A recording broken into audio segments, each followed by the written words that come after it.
You saw this car online, or you're just your husband did? He saw it online, actually, and he also showed it to me. Okay. And so he got in contact with John, and they got to talking about the condition of the car. He said it was in good condition. It had been sitting for a year or so. I don't remember specifically how long. Okay. And your husband is a mechanic? Yeah. Okay. So what did you think of the car in person? Physically, it looked good. Okay. I don't really know the technicalities that go into vehicles, so I didn't pay much attention to it. I kind of left him, my husband, to focus on that. It's a 2007 Mercedes-Benz E-Class. It is, yes. And this is the ad.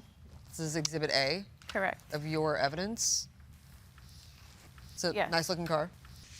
Okay. So how long did you test drive it for? So I didn't get to test drive it, actually. My husband test drove it as well. Okay. So you're trusting your husband with all of that. So Right. if he says like, it's okay.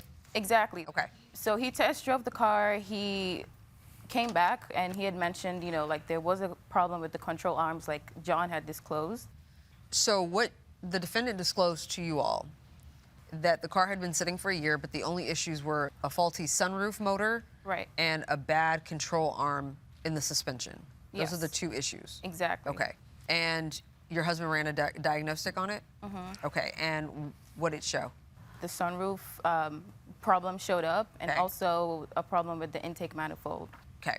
And so there was an issue with leaking oil? Apparently.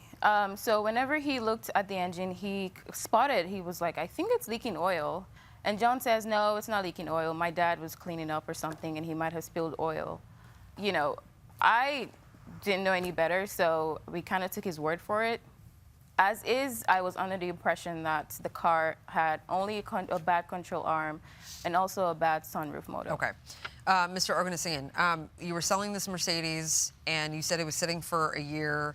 Did you work on it ever? No, Just sat for a just year? sat there. I bought it as a car as I was going to fix for myself eventually and drive. Okay. With the motor and the suspension problem that it was making a squeaky noise underneath and stuff. And I was like, I'll get around to it, to fixing it so I could have something for me and my family to drive around in.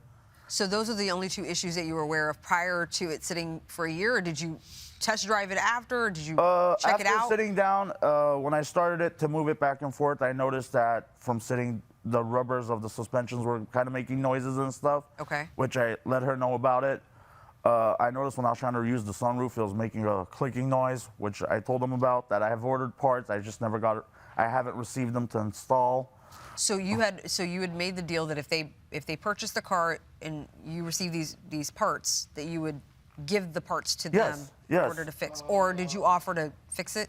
I offered to. I said if you guys like, I could put it on the vehicle myself, or she said if we can negotiate, we'll be handling it since her husband was a mechanic. Okay. If you look at Exhibit B, I had her fill out an as-is form that she was willing to take all responsibility on the vehicle, and Mrs. AO signed on the bottom. What do you mean by for Smog? For smog and registration. In that she needs to get that. Yes. And she's buying it without She's buying it as is with no warranties. She's taking full responsibility. You were of the aware vehicle. you did sign this?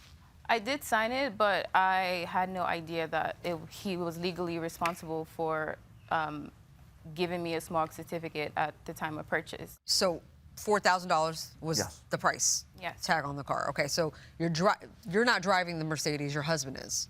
And then you say that 20 minutes later, a check engine light comes on. Yes. Okay. And so you get the car home, and he runs a diagnostic then? He runs it the next day. The next day. And you're saying that other codes popped up that didn't pop up the day before? Right. Why do you think that is? I know that it's possible to erase codes on a car, and so I feel like that's what had happened here. You believe that he was aware of other issues? I do.